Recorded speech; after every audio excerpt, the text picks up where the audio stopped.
Pemirsa, pembangunan akomodasi di beberapa kawasan pinggir pantai Gianyar semakin marak dan dilirik investor karena daya tarik pesisirnya. Bahkan beberapa akomodasi wisata seperti hotel dan resort terlihat berdiri berdekatan dengan bibir pantai.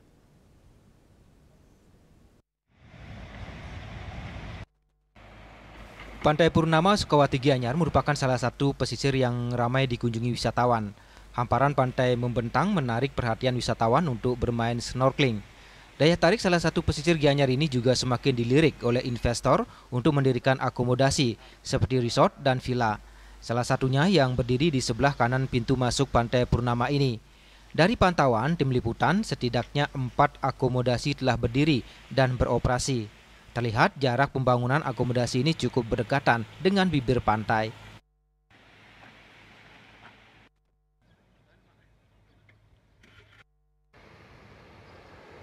Pembangunan akomodasi juga terlihat di sebelah kiri pintu masuk Pantai Purnama dan masih dalam tahap pengerjaan. Setidaknya terdapat 2 akomodasi baru dalam proses pengerjaan. Pembangunan akomodasi seperti hotel, resort, dan villa di pinggir pantai sejatinya memiliki dampak positif, seperti menciptakan lapangan pekerjaan baru, menarik minat wisatawan untuk berkunjung, dan memberikan pemasukan PAD bagi daerah melalui pajak atau distribusi yang dikenakan bagi wisatawan. Namun jika tidak sesuai dengan peruntukan dan tata ruang, pembangunan akomodasi di pesisir dapat menimbulkan berbagai persoalan.